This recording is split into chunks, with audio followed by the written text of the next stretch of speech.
Sud Radio, les clés d'une vie, Jacques Pessis. Les clés d'une vie, celle de mon invité. Le cinéma vous a rendu célèbre avant que vous décidiez de ne plus en faire.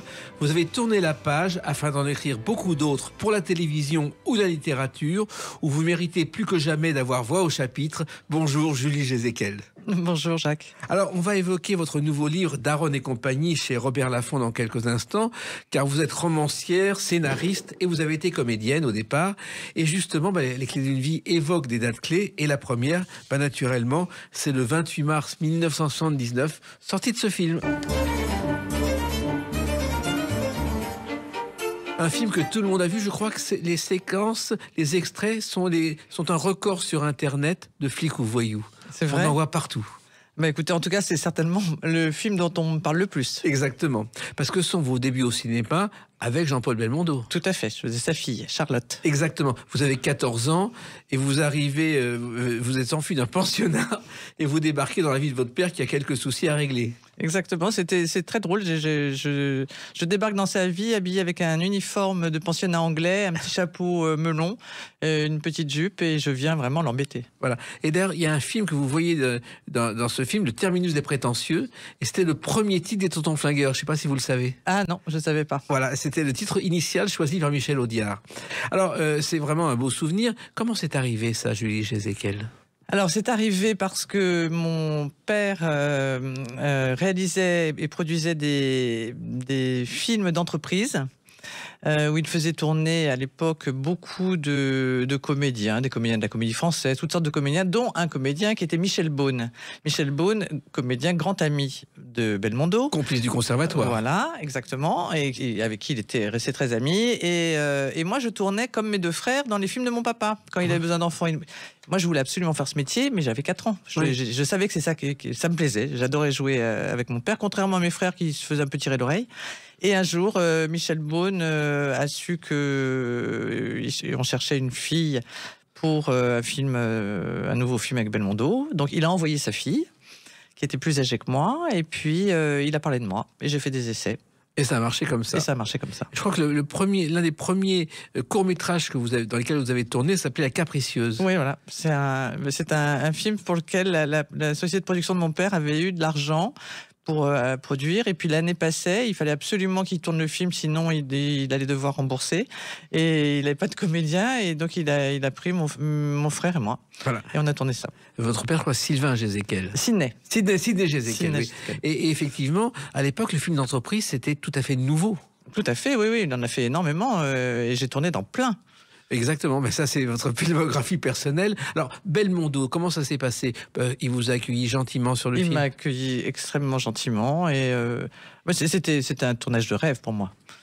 Moi, on était à Nice, c'était pendant la période scolaire, j'avais une nounou, alors que j'avais quand même 14 ans, j'ai pas besoin de nounou, elle devait avoir 18 ans, donc forcément, on sortait un peu, et j'avais un répétiteur qui me courait après pour me faire mes devoirs. Voilà.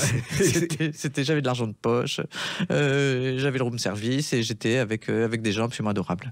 Et Belmondo était très paternel. Il était extrêmement gentil, et en même temps, il n'avait pas l'habitude d'avoir un enfant. Sur un tournage, c'était la deuxième fois où il jouait une figure de père, et donc il n'était pas si à l'aise que ça. Oui, en même temps, il faisait beaucoup de blagues avec ses copains en permanence. Il faisait beaucoup de blagues, il rotait, il pétait, ça faisait rire tout le monde. Moi qui venais d'une famille un peu protestante, j'étais étonné de voir des grands dadais rigoler à des choses aussi bêtes, mais en même temps, mais c'est vrai qu'il était adorable. Alors en plus, quand je dis qu'il était paternel, c'est-à-dire qu'il n'acceptait aucune interview, sauf quand on l'appelait, on disait « on voudrait parler de votre père, Paul Belmondo », et là, il acceptait tout de suite. Ah oui, parce qu'il adorait. Il l'adorait, il l'admirait, et de même, sa mère, il a toujours été présent auprès d'elle jusqu'à la fin. Il n'a jamais cessé, ce garçon, d'être fier et heureux de ses parents. Alors, il se trouve qu'il y avait aussi Marie Laforêt, là, c'était moins facile. Mais vous savez tout. C'est-à-dire qu'elle me disait qu'il y avait que l'éducation en Suisse qui était bien, qu'il fallait que tous les enfants soient dans une école privée, etc. Moi, je venais pas du tout de ce genre de milieu, je trouvais ça très très bizarre. Non mais de toute façon, Marie Laforêt n'a jamais été très tendre avec les comédiennes. Je me souviens pendant le tournage de Joyeuse Pâques, je l'avais interviewée, elle m'avait parlé de Sophie Marceau qu'elle appelait Mofi Cerceau. Ah oui, d'accord. Donc on est d'accord là-dessus. Alors il se trouve que ce rôle vous a décidé vraiment à exercer ce métier. métier, Julie Ezekiel? Alors non, moi j'étais décidée, mais je pensais faire un cursus plus normal. J'avais pas pensé passer mon bac, de faire le conservatoire, enfin voilà. Mais je pensais pas commencer à 14 ans. Voilà, mais effectivement, c'était le déclic. Car le à déclic. l'époque où vous avez été engagé, vous pensiez entrer dans une école. Oui, tout à fait. Et finalement, ça s'est Mais passé. j'ai pas eu le temps. Oui, parce que finalement, petit à petit, on vous a demandé de plus en plus au cinéma. Oui. Et votre père était heureux, votre famille n'était pas inquiète? Si, bien sûr, mais ils trouvaient que ça allait un peu vite, mais je pense que j'étais très décidée et très sérieuse. Oui, alors le premier, je crois que ça a été l'Étoile du Nord, Oui, avec Philippe Noiret. ouais, je Et faisais ça, La fille de Signoret avec et- Fanny Cotenson. Voilà, et ça aussi, c'est démarrer avec Noiret et Signoret, c'était pas évident. Ben alors, moi, je voyais pas les choses de cette façon-là. C'est-à-dire que je rêvais vraiment d'être comédienne. Donc, jouer avec des comédiens, ça me semblait normal. Et les comédiennes de l'époque, alors j'ai de la chance. Hein. C'est vrai que j'ai fait à mes débuts les filles de stars. Donc j'ai rencontré des gens formidables. Simone Signoret, Philippe Noiret, puis plus tard Jeanne Moreau. Enfin voilà, j'ai eu beaucoup de chance, mais je le vivais pas comme une chance. Je le vivais, je fais le métier que je veux faire avec des gens qui font ce métier. Voilà. Mais Simone Signoret, sous une apparence parfois un peu ronchonne, était une femme qui avait un énorme cœur. Elle a été adorable. Vraiment adorable. Elle m'a vraiment pris sous son aile. Sa grande inquiétude, c'est que je ne poursuive pas ma scolarité. Parce qu'évidemment, quand j'ai fait l'Étoile du Nord, j'avais 16 ans. Oui. J'avais pas encore passé le bac. Elle avait téléphoné, sans me le dire, à ma mère pour lui dire, après le film, il faut absolument que Julie retourne au lycée. C'est ce que j'aurais fait, de toute façon. Oui. Mais je me suis dit, quand même, elle exagère. Mais bon, mais je l'ai quand même gardé en tête. Et à un moment où j'aurais voulu décrocher, parce que les plateaux me manquaient, j'ai dit non, je vais quand même passer le bac parce que Simone Signoret m'a dit de le faire. Et vous avez passé le bac. Et j'ai eu le bac. Mais en même temps, c'était quelqu'un, bon, comme elle n'avait pas eu d'enfant avec mon temps, elle aimait les enfants des autres, elle s'est beaucoup occupée de Benjamin Castaldi, son petit-fils. C'était vraiment quelque chose d'important dans sa vie, un peu comme toutes les causes qu'elle défendait. Et puis Noiret aussi, Noiret c'était autre chose. Je me suis très bien entendue avec lui, ça m'avait valu une petite déconvenue, j'ai beaucoup appris d'ailleurs avec cette chose-là, c'est il aimait beaucoup les chaussures, l'élégance. Il était très élégant et moi je m'étais offert avec un cachet, une paire de bottines un peu chères que je lui avais montré, j'étais très fier et il m'avait offert pour mon anniversaire une boîte de cirage. Voilà. Mais il me l'avait vraiment offert au premier degré. Oui, oui. Voilà. Et bêtement, je l'ai dit à un journaliste, Ben Noiret, il a été gentil, il m'a offert une boîte de cirage pour mes nouvelles chaussures. Et donc, ça a donné l'article, et Philippe Noiret lui a appris l'art de la brosse à reluire. Et j'ai dit, bon, on peut pas tout raconter aux journalistes, en fait. Non, ça, il faut s'en méfier. Voilà. Et en revanche, le metteur en scène, Pierre Granet-Lefer, était quelqu'un de très important. Je ne sais pas si vous le savez, pendant la guerre d'Indochine, il était au cinéma aux armées. Il a été le dernier à être arrêté par le Vietnam. Et il se trouve qu'il a réussi à enterrer les bobines pour qu'elles ne tombent pas aux mains de l'ennemi avant d'être arrêté. Et on n'a jamais retrouvé ces bobines. Ah non, j'ai jamais su. Il y a plein de choses qu'on ne sait pas des gens, hein, qu'on a côtoyés et qu'on regrette après de ne pas avoir questionné. Alors, ça vous a valu une nomination au César. Oui. Ça, c'était aussi une belle récompense. Ah mais c'était chouette, ouais. oui, c'était la première année où il y a eu les Jeunes Espoirs, où ils ont créé les Jeunes Espoirs. Et ne pas avoir un César, c'était pas grave. Ah non, c'était l'année où il y avait Sophie Marceau pour La Boum. C'était une évidence. C'était une évidence, mais enfin, c'était... Alors, ensuite, vous avez eu le privilège quand même de tourner Julie Ezekiel avec Michel Serrault. Vous avez tourné à la direction de Jacques Deray, de Patrice Lecomte. C'est quand même formidable de commencer comme ça. Ben oui, alors là, c'était plus je commençais, c'était je continuais. Oui. Mais vraiment, j'ai eu un parcours que je revendique complètement et qui m'a rendue très heureuse. Voilà. Mais en même temps, Michel Serrault, lui aussi, c'était quelqu'un de très particulier. Il avait beaucoup d'humour. Alors moi, j'ai pas vraiment goûté son humour. Je devais tourner avec lui à un moment où il était pas très en forme, parce qu'il avait été assez dur avec moi, jeune comédienne. Il pouvait être très dur ou très gentil. Voilà. Selon Alors moi, je suis tombée sur très dur. Et puis, vous avez quand même tourné aussi avec Gérard Klein, qui n'était pas un comédien, lui, au départ. Ah, bah alors Gérard Klein, lui, il m'a fait aimer la radio. Ça a été, à l'époque, il faisait de la radio. Et il faisait de la radio du tournage. Et j'ai commencé à faire de la radio avec lui. Et il m'a donné le goût de la radio. Ah bon? Pendant des années, moi, j'ai eu envie de faire de la radio. J'en ai fait sur les stations. Et puis, j'en ai fait pendant 3 ans. Et une émission exactement comme la vôtre. Ah bon? Voilà, là où j'habite, en Dordogne. Et ben voilà. Voilà, c'est le média que j'aime le plus. Vous avez raison. En plus, il a inventé une émission qui, à l'époque de vos études, aurait pu vous servir. Il faisait faire les devoirs de mathématiques le soir à 18h par un professeur aux jeunes auditeurs. Non, mais il était extraordinaire. Et d'ailleurs, il vit en Normandie aujourd'hui, il continue à travailler et il n'a pas changé. Et puis, il y a eu le dernier film, je crois que c'est... Enfin, il y a eu, parmi vos derniers films, il y a eu En compagnie d'Antonin Artaud, de Gérard Mordillat. Ça aussi, c'est très différent. Ah bah oui, j'ai fait plusieurs films avec Gérard Mordillat, là, en compagnie d'Antonin Artaud. C'était sur Antonin Artaud, qui était joué par Samy Frey à l'époque. C'est un film en noir et blanc, très spécial, où j'étais blonde platine. C'était magnifique. J'ai beaucoup aimé ce travail-là. Très intéressant. En plus, Antonin Artaud est un personnage étonnant. Il a inventé le théâtre de la cruauté et quelqu'un lui doit sa carrière. Ce jeune comédien va le voir un jour lors de sa dernière conférence au théâtre du Vieux-Colombier. Il l'écoute parler, il dit « je veux faire ce métier » et c'était Raymond DeVos. Et c'est grâce à Antonin Artaud qu'il a fait ce métier. Alors ça, c'était votre métier de comédienne, mais après, il y a eu d'autres choses et on va les évoquer à travers une autre date, le 12 mars 2003. A tout de suite sur Sud Radio avec Julie Chézéquel. Sud Radio, les clés d'une vie, Jacques Pessis. Sud Radio, les clés d'une vie, Julie Chézéquel, mon invité. On a évoqué vos débuts au cinéma avec des metteurs en scène prestigieux. Vous êtes aujourd'hui romancière. On parlera tout à l'heure de Daronne et compagnie, un roman chez Robert Laffont, qui est le 3e volet d'un personnage prénommé Clara. Et puis, il y a une autre vie et j'ai trouvé une date, le 12 mars 2003. C'est la diffusion du premier épisode de cette série. Le tuteur. Alors, Le Tuteur, en fait, c'est le premier téléfilm que j'ai écrit. Exactement. Voilà, mais c'était pas la série. Il y a eu une série plus tard qui s'appelait Le Tuteur. Oui. Voilà, mais là c'était un téléfilm, un unitaire. Exactement. Voilà, pour M6 avec un sujet qui était quand même super novateur, qui était l'homoparentalité. Exactement. Et finalement, c'est là où c'est intéressant, car ensuite c'est devenu une série. En 19 épisodes. Voilà, mais avec d'autres personnages, d'autres gens qui travaillaient, voilà. Mais alors, le scénario, quand on est comédienne, au départ, on peut devenir réalisatrice, scénariste, mais vous avez décidé un jour de basculer, Julie Chézéquel. Alors en fait, raconter comme ça, c'est un peu brusque. Oui, mais c'est le point de départ. Il y a peu de choses qu'on décide réellement dans la vie.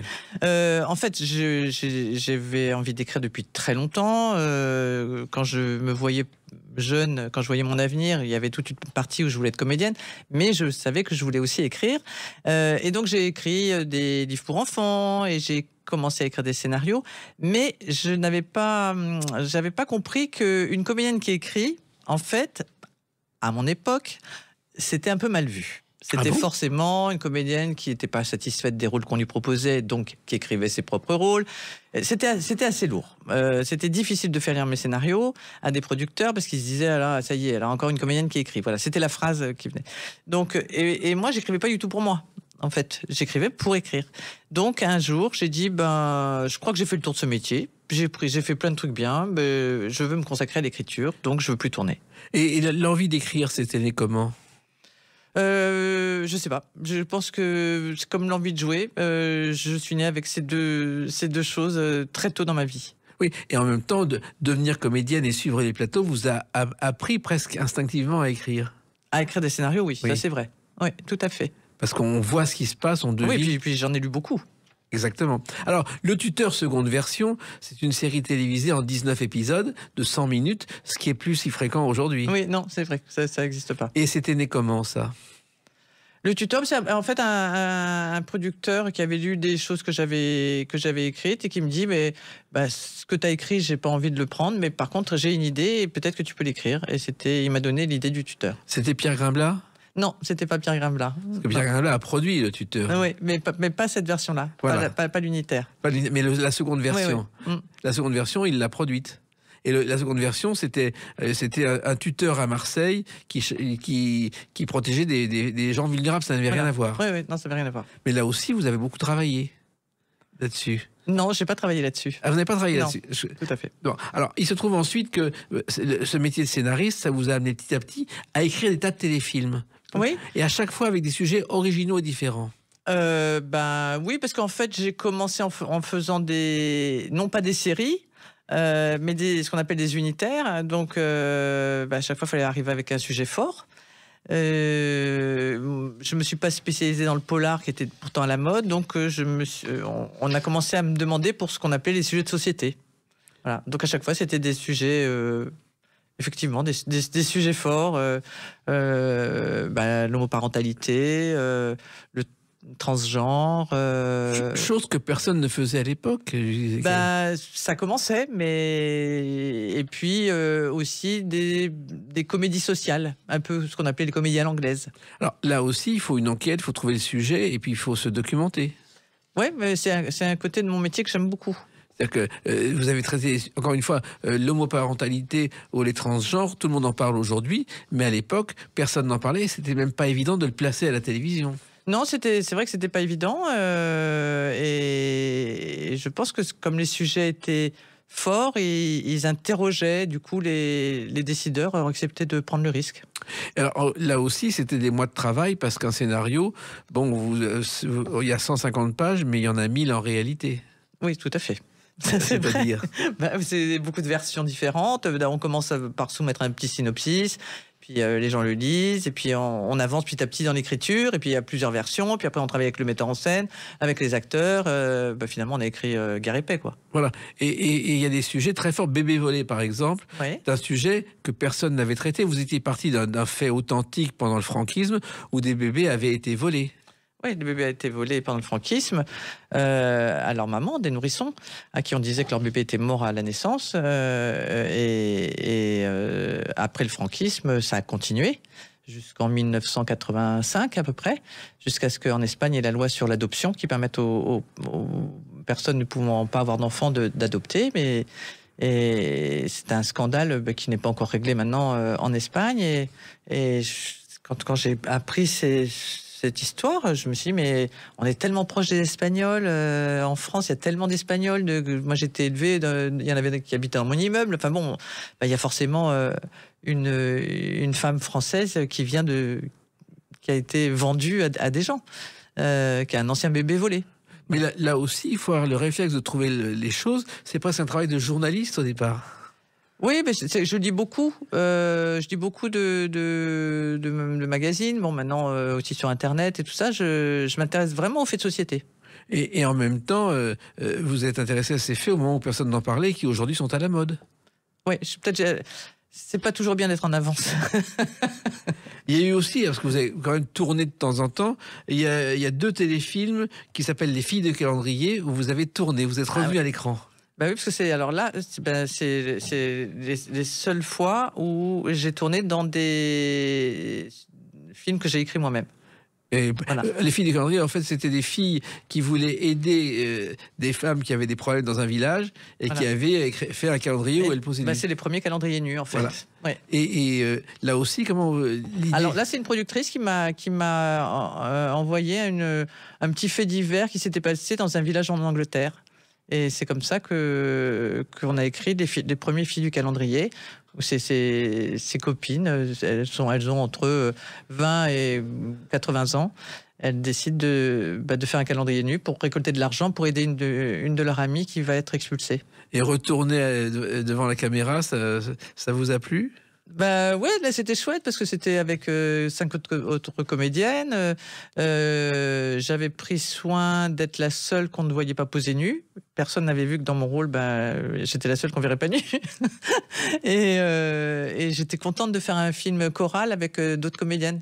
Mais à chaque fois, vous avez fait une quinzaine, je crois, de téléfilms. À chaque fois, ce sont des mois de travail, d'enfermement dans le sujet. Oui, mais enfin comme plein de gestes artistiques. Oui, mais c'est pas si fréquent aujourd'hui, car quand on lit les scénarios, quand on les voit à la télévision, l'intrigue est toute simple, alors que vous, elle est totalement fouillée. Oui, mais je pense que je suis pas la seule. Il y a plein de beaux projets à la télévision. Et pourquoi n'avez-vous pas réalisé un de ces films ? Alors, autant j'aime j'aime et j'ai besoin d'être seule devant mon écran d'ordinateur pour travailler, autant vivre la solitude d'un metteur en scène entouré de 40 personnes qui lui demandent constamment où c'est qu'il faut mettre la caméra, ou est-ce que c'est la robe de la comédienne, elle est mieux bleue ou rouge, j'aurais pas supporté. Ah bon? Non, ça m'intéressait pas. Je l'ai vécu, je sais ce que c'est, donc je n'avais pas trop envie de retourner sur les tournages. Et puis dans une interview, vous parlez aussi du mouvement MeToo, parce que là aussi vous êtes interrogé en se disant est-ce que j'en ai été victime ou non? Ça, c'est aussi un sujet qui vous interpelle. Ah oui, j'ai été interpellé par mes enfants. Quand le mouvement MeToo a commencé, ils m'ont dit « Mais toi, maman qui a commencé si jeune, est-ce que tu as eu à en pâtir ?» Et j'ai fait « Non, absolument pas. » Et puis le lendemain matin, j'ai dit « Non, mais qu'est-ce que je raconte ?» Mais bien sûr. Et tous vos téléfilms ont un thème commun, c'est raconter des histoires et susciter la réflexion. Oui, j'aime bien prendre des sujets sur lesquels je n'ai pas, moi, la réponse. Je ne sais, l'homoparentalité, lorsque j'en ai parlé, je ne savais pas si c'était bien... je n'avais pas d'idée, en fait, j'avais jamais réfléchi. Je suis pas là pour dire c'est bien, il faut que tout le monde, que tous les homosexuels, les couples homosexuels puissent avoir un enfant. À l'époque, c'est pas ça que je me disais. Je me dis, en tout cas, dans mon histoire, ça marche, c'est bien, voilà. Mais je veux pas spécialement avoir déjà un avis tranché quand j'écris. Ce que je veux, c'est que les gens se posent la question. Et puis il y a aussi le côté réflexion par un débat, car certains téléfilms comme Bébé volé ont été suivis d'un débat, ce qui est rare à la télévision après un téléfilm. Ah oui, ça c'est la cerise sur le gâteau. On a eu ça également pour un téléfilm assez difficile que j'ai adapté, le témoignage des parents, qui s'appelle Parents à perpétuité, où après il y a eu un débat. C'est des sujets graves. C'est des sujets graves, mais que vous traitez à votre façon, avec gravité, mais toujours avec humour. Ouais, enfin là, dans Parents à perpétuité, il n'y avait pas beaucoup d'humour. Non, mais, si je peux en mettre de l'humour quelque part, j'essaie d'en mettre. Mais encore faut-il trouver la place. Alors ça, c'est la télévision après le cinéma. Il y a encore une troisième facette qu'on va évoquer à travers la date du 14 août 2013. A tout de suite sur Sud Radio avec Julie Jézéquel. Sud Radio, les clés d'une vie, Jacques Pessis. Sud Radio, les clés d'une vie, mon invité Julie Jézéquel pour ce livre d'Aron et compagnie chez Robert Laffont qu'on va évoquer tout à l'heure. C'est la 4e volet de votre parcours. On a évoqué le cinéma, la télévision. Et si je parle du 14 août 2013, c'est le jour de la naissance administrative officielle de la compagnie Histoire de jouer. Ah, mais oui, mais vous êtes un détective privé, en fait. Car c'est une troupe tout à fait particulière à laquelle vous avez participé. Ah ben, c'est pas que j'ai participé, c'est que je l'ai créée. Voilà. En fait, voilà, je me suis installé il y a de nombreuses années. J'ai quitté Paris, je me suis installé en Dordogne, et où j'ai joué d'ailleurs un petit peu au théâtre, dans des troupes locales, parce que ça me faisait plaisir. Il n'y avait pas d'enjeu professionnel, c'était vraiment le plaisir. Et j'ai eu envie de créer moi-même une troupe de théâtre pour monter des spectacles. Alors, on a monté plusieurs choses, on a monté du Maupassant, on a monté des spectacles musicaux avec des comédiens et des musiciens évidemment, et puis depuis plusieurs années on s'est un peu spécialisé dans ce qu'on appelle le théâtre d'improvisation, le théâtre forum, afin de faire des interventions dans les collèges, dans les lycées, sur des sujets qui nous tiennent à cœur, comme le harcèlement, comme les violences intrafamiliales, comme l'égalité homme-femme, et comme les dangers du permis de conduire pour les jeunes conducteurs. Alors, le théâtre d'improvisation, peu de gens le connaissent, c'est quelque chose... Bon, on connaît les ligues d'improvisation, mais pas forcément le théâtre, Julie Jézéquel. Oui, le théâtre forum, c'est l'autre nom du théâtre d'improvisation, c'est la possibilité pour des comédiens d'improviser des scènes devant un public et, à l'issue de ces scènes, d'interroger le public sur la manière dont on pourrait trouver des solutions aux scènes proposées. Voilà, afin d'engager avec le public une réflexion, une prise de conscience des problématiques qui sont sur scène. C'est quelque chose de très peu connu. Vous avez été une des pionnières là aussi. Non, pas du tout. Non. Parce qu'on en parle très peu. Oui, mais c'est c'est pas parce qu'on n'en parle pas que ça n'existe pas. Donc non, il y a beaucoup d'interventions comme ça dans les lieux publics, dans les établissements scolaires ou même en entreprise.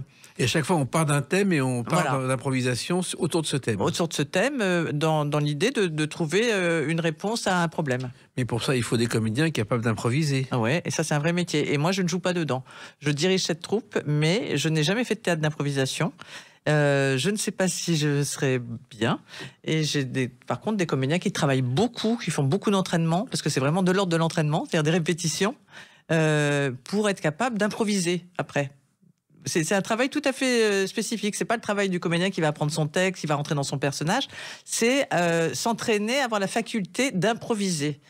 C'est un travail très spécial. Donc moi, je ne joue pas, mais je dirige cette troupe. Et ces comédiens, vous avez trouvé dans votre région, en Dordogne ? Oui, bien sûr, oui, en Dordogne, en Gironde, qui travaillent avec nous selon les contrats. Alors, je crois qu'elle est née à Liorac-sur-Louire, près de Bergerac. Voilà, c'était à l'époque mon adresse, que ça ne l'est plus. Mais voilà, c'est effectivement l'adresse administrative de la compagnie Histoire de jouer. Pourquoi êtes-vous allé en Dordogne ? Pourquoi la Dordogne ? Alors là, c'est un hasard. Voilà, un coup de cœur pour une région, un coup de cœur pour une maison. Voilà. Et d'ailleurs, le nom de la Dordogne, je suis un peu renseigné. En fait, ça vient de la racine pré-celtique dur, signifiant eau tumultueuse et eau imprévisible. Voilà, ben, moi, je suis imprévisible aussi. Exactement. Et vous êtes tombé amoureux de cette région, et c'est là où vous avez beaucoup travaillé et écrit vos scénarios. Ben, j'ai commencé à écrire. Je suis parti m'installer en Dordogne. J'ai quitté Paris avec mon premier contrat de scénariste sous le bras. Carrément. Et vous êtes installé là-bas pour écrire tranquillement. Voilà, vous exactement. n'en pouviez plus de Paris ? J'avais pas envie d'élever mes enfants à Paris. Oui, ben, je crois que vous n'êtes pas la seule aujourd'hui. Là aussi, vous avez été en avance sur votre temps. Alors, vous avez aussi, et c'est un peu le capitaine Fracasse, joué dans les cours de château, sur les places des villages. C'est assez particulier. Ben, c'est-à-dire que quand vous décidez de faire du théâtre ailleurs que dans des grandes villes, et ça je pense que toutes les troupes le savent, tous les comédiens, les artistes le savent, c'est qu'il y a peu de salles de spectacle dès que vous quittez les grandes villes. Donc, une fois que vous avez écumé les salles des fêtes qui ne sont absolument pas faites pour jouer du théâtre, parce que soit les plafonds sont trop bas, soit il n'y a pas de scène, vous décidez de jouer partout. Donc, si ça peut être dans une cour d'école, ça peut être sur une place de village, et ça permet à des gens qui n'iront jamais dans un théâtre parce qu'ils pensent que c'est pas pour eux. De venir voir des pièces de théâtre. C'est vrai qu'il y a beaucoup de gens qui n'ont jamais mis les pieds dans un théâtre. Moi, je me souviens à Paris, un jour, à la Michaudière, il y a une dame à côté de moi qui, visiblement, n'a jamais venu dans Paris.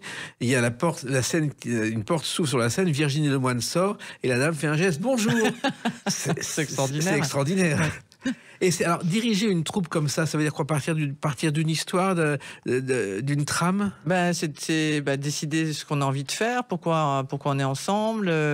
Est-ce qu'on a envie de monter une pièce classique ? Est-ce qu'on a envie de faire justement du théâtre d'improvisation ? Quel est le public avec lequel on a envie de travailler ?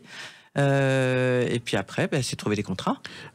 Et vous avez un credo, je crois, c'est tout le monde a besoin de s'évader, d'apprendre, de rire et de rêver. Oui. Pas vous ? Si, bien sûr, mais tout le monde. Mais en fait, en milieu rural, on en a besoin, mais on ne le sait pas toujours.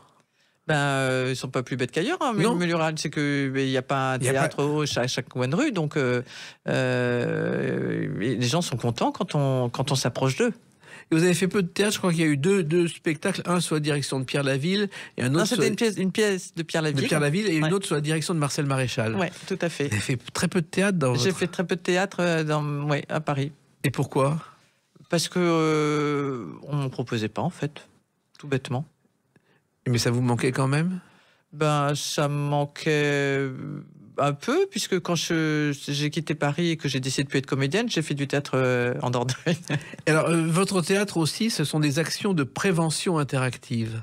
Oui, c'est ça, c'est un peu ça le théâtre forum, c'est-à-dire qu'on prend des sujets de prévention comme le harcèlement ou comme les violences et interactifs parce qu'on demande au public de nous aider à trouver des solutions. Et je crois qu'il y a, 1 millier de collégiens de la Nouvelle-Aquitaine qui ont assisté à vos spectacles.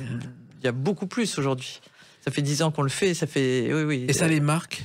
Oui, je pense que sur le harcèlement, on a fait énormément d'interventions dans les collèges, et pas que de Nouvelle-Aquitaine, hein, on se déplace beaucoup. Et oui, il y a quand même la parole qui se libère, des élèves qui n'ont pas dit qu'ils avaient été harcelés, qui osent en parler.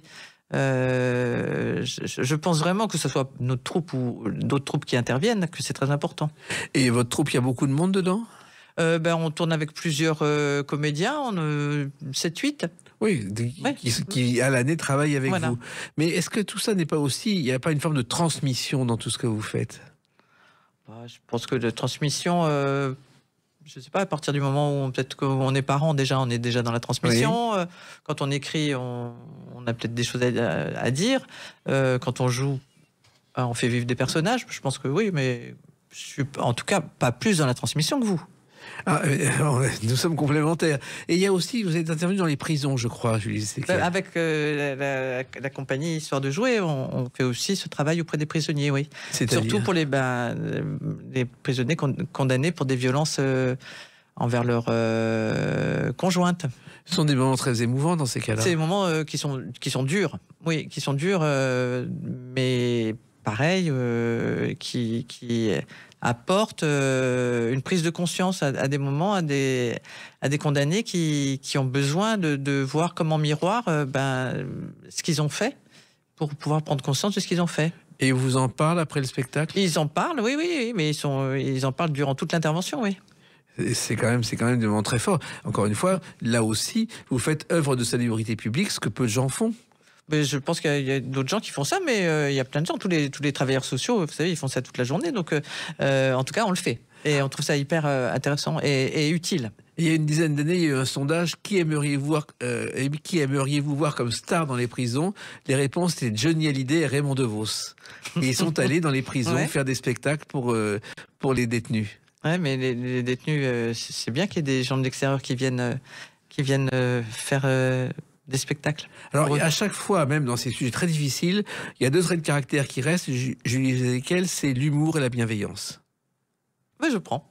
Oui, je ne sais pas, je ne peux pas parler de moi de cette manière-là, mais en tout cas, je fais les choses avec sincérité et si je peux avoir un peu une pointe d'humour pour faire passer des choses dures, je l'utilise volontiers. Et la bienveillance aussi, parce que c'est une chose qui n'est pas si fréquente aujourd'hui. Peut-être, je ne sais pas. Alors, il y a aussi une autre activité, ce sont les livres jeunesse, car vous avez écrit 4 romans jeunesse. C'est aussi une autre chose, encore une autre aventure, Julie Jézéquel. Comment c'est né ça ? Comment c'est né ? Je crois que j'ai commencé par un livre jeunesse il y a très longtemps, parce que j'écrivais beaucoup, que je l'ai fait lire à un ami qui lui était dans le milieu de l'édition, qui m'a dit mais ça pourrait intéresser un éditeur. Voilà, ça a commencé comme ça. Ça s'appelait Ma mère est un totem. Ma mère est un totem, qui était une histoire d'amour entre deux jeunes enfants. Et puis j'ai écrit un livre sur le harcèlement scolaire. L'école me déteste, parce que c'est un sujet qui me touchait beaucoup. Un livre sur le racisme, voilà, enfin bon, des histoires qui me touchaient. J'aime beaucoup écrire pour la jeunesse. Et puis vous avez aussi fait des conférences dans les écoles, et je crois qu'il y avait un chapeau avec des petits papiers et des questions mises dedans. Ah oui, mais ça m'arrivait souvent de faire des conférences dans les écoles avec des questions préparées. Des questions préparées par les élèves, ou parfois qui sont abracadabrantes, parce que les élèves, eux, ne connaissent malheureusement plus Jean-Paul Belmondo. Oui. Donc, ils me parlent d'autre chose. Mais c'est vrai que Et tout d'un coup, au fond de la classe, il y en a un qui dit « Ah, mais moi, je vous connais pas, mais mon grand-père, il vous connaît. » Oui. Ah, j'ai dit « Ah bon, pourquoi ton grand-père me connaît ?»« Parce qu'il adore Belmondo. » Voilà. Mais là aussi, ce sont des choses importantes, parce que avec ces questions, vous ouvrez l'esprit à ces jeunes. Je ne sais pas si je leur ouvre l'esprit, en tout cas, je dialogue avec eux. Et puis, il y a quand même un problème, c'est que je crois que vous avez travaillé les devoirs de vos enfants et que vous avez eu une mauvaise note, Julie Jézéquel. Ah non, mais ça, c'est horrible, ça. Ah non, c'est une des plus grandes vexations de ma vie. C'est-à-dire C'est-à-dire que quand vous savez, je pense que je suis pas la seule mère indigne qui ait fait ça. C'est-à-dire qu'un devoir qui a traîné, on est dimanche, il est 18h, vous avez l'impression que vous le suppliez depuis le samedi de la faire, cette rédaction, qu'il faut en finir, et qu'à 18h le dimanche, vous en avez marre et elle n'est pas faite. Je dis laisse, je vais le faire. Alors, allez, je te dicte là, et vous trouvez que c'est pas mal ce que vous avez fait, et que vous apprenez que le voisin, dont la mère a fait elle aussi la rédaction, a une meilleure note que vous. Et là, vous dites, c'est pas possible. Moi, je gagne ma vie en écrivant. Oui. Et donc, je voulais aller voir la prof en disant, non, mais attendez, franchement, vous vous moquez de moi. C'est pas possible que vous m'ayez mis 12 et que l'autre élève, vous l'avez mis 14, alors que sa mère, franchement, elle écrit comme un pied. Ouais. Voilà. Et j'avais été très vexée. Mon fils m'a demandé de ne pas aller voir la prof. Je n'ai rien dit, mais voilà. Il y a un exemple concret. Hervé Christiani, qui nous a quittés, avait fait Il est libre Max, chanson célèbre. Et un jour, son neveu arrive en disant « Je dois faire à l'école une explication de texte sur Il est libre Max ». Hervé Christiani lui écrit. Oui. Et il y a eu la note 2/20, n'a rien compris au sujet. Oui. Bon, je suis penché. Il y a pire que moi. Voilà. Ça va. Mais finalement, vous aimez toucher à tous les genres? J'ai l'impression que je suis toujours un peu dans la même ligne, c'est d'exprimer des choses que j'ai envie de dire, alors que ça soit par le jeu pendant longtemps, que ça soit par faire jouer les autres avec la compagnie ou par la littérature. Je pense que j'ai un œil pour regarder ce qui se passe dans la société dans laquelle j'évolue et que j'ai envie de le partager. Eh bien, on va continuer à le partager ensemble à travers la date de la sortie de votre nouveau livre, le 27 mars 2025. À tout de suite sur Sud Radio avec Julie Jézéquel. Sud Radio, les clés d'une vie, Jacques Pessis. Sud Radio, les clés d'une vie, mon invité Julie Jézéquel. On a évoqué votre parcours de Belmondo aux compagnies d'improvisation. Et puis, il y a la romancière, parce que vous êtes aussi une romancière. Et donc, le 27 mars 2025 est sorti votre 3e roman, Daronne et compagnie, chez Robert Laffont. Alors, la daronne, on sait ce que c'est au départ. C'est la maîtresse de maison, la maman. Et puis, là, vous êtes dans le rôle d'une mère célibataire. C'est la 3e fois, je crois, que vous trouvez ce personnage, à qui il va arriver des tas d'histoires à cause de son fils. C'est ça. Alors, c'est donc l'histoire de Clara qui élève seule depuis toujours son fils, c'est l'année du bac. Il va partir faire ses études à Bordeaux, puisqu'ils habitent en Dordogne. Et Clara travaille un peu précaire, puisqu'elle écrit des livres à l'eau de rose pour une éditrice anglaise qui les vend sur Internet. Donc on peut dire qu'elle ne gagne pas bien sa vie. Et commence à se demander comment elle va faire pour financer les études de son fils. Voilà. Il faut savoir que les romans à l'eau de rose, c'est quelque chose qui a très bien marché dans les années 50-60. Puis Barbara Catland a fait fortune avec, je crois qu'elle a publié 723 romans en 38 langues qui se sont vendus à 750 millions d'exemplaires. Ouais. C'est extraordinaire. C'est le rêve. Mais alors moi, mon personnage, Clara, elle est loin de ça. Hein. Oui. Voilà. Donc elle s'inquiète énormément pour le futur de son fils et comment elle va pouvoir l'aider. Surtout qu'elle est une mère célibataire. Voilà. Alors donc c'est là où va intervenir son fils avec une idée abracadabrante pour dire on va s'en sortir. Exactement. Lui il dit t'inquiète maman, je gère. Voilà. Alors il faudra qu'elle vit en Dordogne, dans un village qui n'existe pas, qui s'appelle Sainte-Caprine. Oui, ça n'existe pas. En fait, je me suis un peu renseigné. Le caprine, c'est un fromage fermier fabriqué à partir de lait de chèvre crue. C'est ça. C'est ça. C'est ça. Parce que vous n'avez pas voulu donner un vrai lieu. Non. Non. Alors, mais en même temps, ça ressemble à la Dordogne que vous connaissez. Oui, ça ressemble. En fait, c'est pas que j'ai voulu écrire une histoire qui se passe en Dordogne, mais quitte à mettre mon personnage ailleurs qu'à Paris, autant le mettre dans un endroit que je connais. C'est plus simple pour moi. Donc l'idée, on peut le dire parce que c'est le début du livre et qu'on le voit sur la couverture. Non. Tout le monde le voit pas. Hein. On le voit pas. Ouais. La mère ne le comprend pas. La mère ne comprend pas. Disons qu'il a trouvé un procédé illicite. Voilà, illicite. Illicite pour justement faire gagner de l'argent à sa mère et lui permettre de s'en sortir, ce qui va être le début du livre. Comment une telle idée naît-elle ?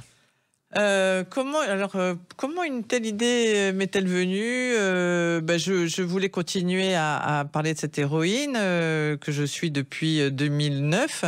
Clara, il y a eu 2 premiers romans. Oui, 2 premiers romans avec elle où son ADN c'est de se mettre dans la merde en fait. Oui. si je dois résumer. Donc là, j'avais envie que ça soit à cause de son fils. Je me dis quelle bêtise peut faire un ado en pensant qu'il va gagner de l'argent. Voilà, mais j'ai trouvé ça. Et vous avez trouvé ça, et à partir de là est née une histoire qui est une histoire double, parce qu'en même temps, il y a des pages avec un texte un peu différent, car en même temps, votre héroïne tente de vivre une histoire d'amour qui se passe à Melun. Oui. En fait, c'est une histoire qui est racontée, qui est un flashback. Elle raconte à quelqu'un tout ce qu'elle a vécu durant cette année où son fils devait partir à Bordeaux et dans quel bazar il a mis dans sa vie alors qu'elle vivait. Elle a eu plein de problèmes également. Elle perd son travail et puis elle va rencontrer quelqu'un et on ne sait pas très bien qui est cette personne, etc. Et là, la double construction d'un roman avec le flashback et le présent, c'est pas si simple à réaliser. Non, c'est pas si simple, mais c'est assez amusant en fait. Mais c'est vrai qu'en écrivant, parfois on se piège un petit peu dans la chronologie, mais c'est assez amusant. Alors, il y a aussi le Parcoursup que vous évoquez, Oui. le cauchemar des parents. Cauchemar des parents que j'ai vécu, oui. Voilà. Et là c'est quelque chose aussi de très important. Bah oui, parce qu'en fait, Clara, elle aimerait que son fils fasse des études qui l'intéressent, elle ne peut pas voir son fils partir s'installer loin de chez elle, livré à lui-même, en faisant des études qui ne l'intéressent pas. Et elle se rend compte qu'en fait, il n'a pas d'envie spéciale. Il fait des études parce qu'on lui dit de faire des études, mais il n'a rien envie de faire. Il a juste envie de ne pas rentrer dans la vie active. Voilà. Mais Parcoursup, c'est quelque chose d'absolument gigantesque. Effectivement, il y a une lycéenne de 18 ans qui a réussi à piéger la plateforme. À la place de la lettre de motivation, elle vit à Pau, elle a fait une recette de cuisine. Et c'est passé. C'est passé. Elle a été admise dans un parcours, ce qui prouve que tout ça ressemble à n'importe quoi. Alors, il y a quand même une chose, c'est que il y a quand même une histoire d'amour qui est née au milieu de tout ça, et une histoire d'amour très mystérieuse parce que l'homme se méfie car il dit les écrivains ou les femmes écrivains sont des menteuses. Ah oui, alors ça c'est pas l'amoureux de Clara qui dit ça. Non, c'est un personnage que je ne peux pas dévoiler là. Bien sûr. Mais de toute façon, c'est une phrase que j'aurais pu entendre. Moi, je sais que si un écrivain va dans un commissariat qui va porter plainte pour quelque chose et qu'on lui dit « Et vous faites quoi comme métier ?» Je suis scénariste.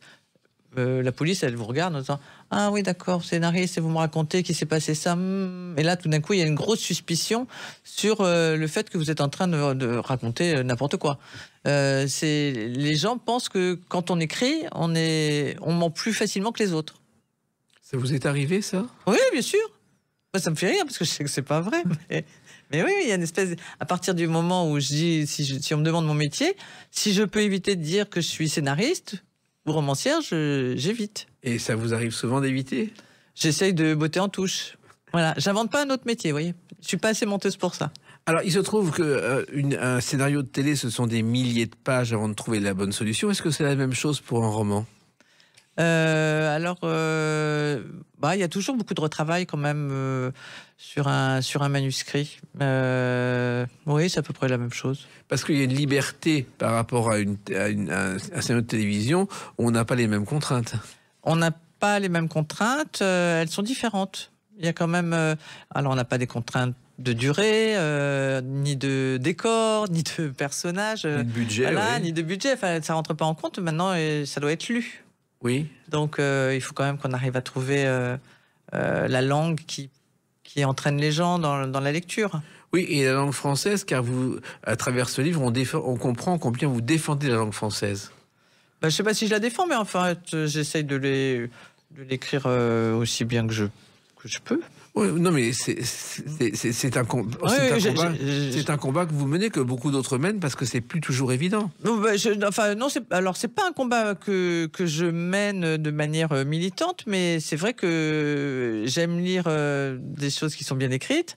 Et j'essaie de pas écrire trop mal. Et quand le fils de l'héroïne parle de la meuf à ma mère, vous le reprenez? Ah oui, il y a des... Alors, j'ai pas envie de dire faute de français, parce que je trouve que c'est stigmatisant pour les gens qui le font. Mais enfin, il y a des tournures de phrases, disons, qui me font des acouphènes, oui. Mais en même temps, l'apprentissage de l'écriture, là aussi, quand un roman comme pour la télévision, c'est venu tout seul, c'est un travail personnel. Oui, c'est un travail personnel, oui. J'ai pas allé à l'école pour apprendre ça après le bac. Alors, il se trouve aussi que vous aviez déjà fait 2 romans avec Clara. Il y avait Retour à la ligne, le premier. Le premier, oui, qui est aux éditions de la Table Ronde. C'est la première histoire de Clara. Et pourquoi ce personnage est né? C'est un peu comme si j'avais voulu me créer une sœur que je n'ai jamais eue. Voilà, j'ai 2 frères que j'aime tendrement, mais je n'ai pas eu de sœur. Et c'est comme si je m'étais créé une petite sœur. Qui aurait été plus libre que moi, qui pouvait faire plein de bêtises, à qui qui avait moins de chance que moi, et à qui il arrivait plein d'emmerdes, mais qui s'en sortait toujours. Et d'ailleurs, dans ce premier roman, elle était nègre, mot qu'on ne peut plus employer pour des livres. Voilà, oui, elle était porte-plume. Mais c'est vrai que quand on voit les porte-plumes qui ont réussi, par exemple, le livre de Rika Zaraï qui s'est vendu à 3 millions d'exemplaires, Ma médecine naturelle, c'est Dan Frank qui l'a écrit. Ah oui. Il m'a raconté, il a touché 30 000 francs à l'époque et pas un sou de plus, alors que le livre s'est vendu à des millions d'exemplaires. Ouais, c'est un métier plein d'abnégation. Et vous n'avez jamais exercé? Ah non, pas du tout, non. Non, mais je pense pas que j'ai les qualités pour ça. Mais en fait, oui, Clara est une ancienne scénariste de télévision qui s'est grillée dans le métier et qui se dit, il faut que qu'est-ce que je vais faire? Il faut que je trouve du boulot. Elle est déjà mère célibataire d'un petit garçon à l'époque et elle rencontre un industriel qui lui dit, moi, je voudrais que quelqu'un me raconte ma vie. Voilà, et elle commence à travailler comme porte-plume, donc pour cet industriel, jusqu'à comprendre que, en fait, il veut pas du tout qu'il raconte sa vie. Il veut qu'elle lui invente une vie qui pourrait rester pour ses héritiers. Voilà. Il y a eu la suite, parfois une seule solution souffre à vous, où déjà il y avait le fils qui faisait quelques bêtises. Voilà, c'est-à-dire qu'en fait, parfois une seule solution s'offre à vous, donc c'est aux éditions Robert Laffont. Clara est obligée de quitter Paris parce que son fils commence à avoir de mauvaises fréquentations. Et une amie lui prête une maison en Dordogne où elle va s'installer avec son fils. Exactement. Voilà. En fait, il y a une Dordogne rurale et une Dordogne village. Vous êtes plutôt côté rural que village. Alors, dans mes histoires de Clara, c'est une Dordogne village. Voilà. Moi dans la vie, je suis dans la Dordogne complètement rurale, vraiment campagne. Et c'est très différent? Non, les voisins sont... Même si on a un voisin à 50 mètres, il sait toujours ce que vous faites. Alors, il se trouve aussi que quand on lit vos romans, on se dit, mais pourquoi elle n'en fait pas un scénario de télévision? Alors, parce que j'y pense pas, franchement. Que c'est pas facile de soi-même d'aller voir la télévision en disant, regardez, j'ai écrit un livre, vous croyez pas que ça pourrait faire un scénario, et qu'il faudrait que ça vienne d'un producteur qui lise mon livre et qui me propose d'en faire un scénario. Parce qu'il y a tous les ingrédients d'une comédie. Je pense que dans celui-là, il y a tous les ingrédients de la comédie. Après, peut-être avez-vous remarqué que la télévision n'est pas très fan des comédies. Hein. Oui. Il y a peu de téléfilms qui soient des comédies. Oui, il y en a quand même quelques-uns. Et puis, oui, il y en a peu. Il y en a peu. Mais en même temps, ça ne vous empêche pas de continuer à écrire. Il y avait une tradition que Françoise Dorin et Nicole Duburon exerçaient, c'était ce genre de roman joyeux, avec une intrigue du début à la fin. Est-ce que finalement, vous n'en êtes pas une descendante, une disciple? Je n'y ai jamais pensé. C'est vous qui me l'apprenez. Mais pareil, ça fait partie des choses que je prends comme un compliment. Alors, et effectivement, un roman comme ça, c'est beaucoup, beaucoup de travail pour se dire, il faut que je surprenne le lecteur. Alors, je pense pas du tout au lecteur. Hein. J'avoue que c'est très égoïstement. Quand j'écris, si je dois penser à une personne, et je pense qu'il nous écoutera pas parce qu'à cette heure-là où c'est diffusé, il doit dormir, c'est mon éditeur, c'est Thierry Billard. Voilà, je veux le surprendre lui. Et quand j'écris celui-là, je me disais, j'espère que ça va lui plaire. Hein. J'espère que ça va lui plaire. Parce que le surprendre, ça veut dire... Oui, parce que je pense qu'il a qu'il a l'oreille d'un lectorat. Voilà. Et donc je ne pense pas au lecteur invisible, je pense à lui en me disant, j'espère que ça va lui plaire. Qui est le symbole du lecteur invisible. C'est mon symbole. Et aujourd'hui, vous avez continué à écrire. Je crois que Clara, vous en avez un petit peu assez. Ah non, j'en ai pas du tout assez. J'aurais pu... Voilà, je me suis dit, cette fois, il faut, je lui dis que la vie est courte, il faut que tu passes à autre chose. Mais c'est pas parce que j'en avais assez. Je l'adore. Et d'ailleurs, depuis que j'ai décidé ça et que je l'ai dit malencontreusement, j'ai pas encore réussi à écrire une ligne. Pourquoi ? Je sais pas, parce que peut-être j'ai besoin d'être sûr qu'elle s'envole bien. Et alors, à côté de ça, vous avez toujours des livres ou des téléfilms en préparation sur des sujets d'actualité? Oui, j'ai des textes qui sont en lecture à la télévision, donc j'attends des réponses, il n'y a rien de sûr. Et j'ai envie d'avoir du temps pour moi, pour continuer à écrire ce que j'appelle pour moi, c'est-à-dire des romans. Vous imaginez un tel parcours quand vous avez débuté à 4 ans à la télévision? Non, parce que il y a plein d'autres choses que je voulais faire que j'ai pas eu le temps de faire. Je voulais être cascadeuse, je l'ai pas fait. J'aurais aimé être chanteuse, je l'ai pas fait. Donc c'est passé très vite et j'ai pas eu le temps de tout faire. Et maintenant, l'écriture vous intéresse plus que jamais? Ah oui, bien sûr. Oui. Et Daron et compagnie, pourquoi ce titre d'ailleurs? Parce qu'on cherchait un titre qui... Parce que Daron, les jeunes de la génération de mes enfants, ils parlent de moi en disant la daronne. Bon, donc ça m'amusait de le prendre en hommage à mes fils. Et je voulais qu'on comprenne qu'il y avait aussi pas que la daronne, il y avait la daronne et compagnie, c'est-à-dire son fils, voilà, et tous les autres. Et tous les autres personnages dans ce roman dont on ne dira rien parce qu'il faut le suivre du début à la fin, mais il se passe beaucoup de choses. Oui, il se passe beaucoup de choses. Il se passe beaucoup de choses et merci de continuer à écrire ce genre de livres qui manquent, qui ne sont pas si fréquents en France aujourd'hui. Merci de m'avoir reçu. Daron et compagnie chez Robert Laffont, et puis continuez comme ça. Merci beaucoup. Merci Julie Zegel. Les Clés d'une vie, c'est terminé pour aujourd'hui. On se retrouve bientôt. Restez fidèles à l'écoute de Sud Radio.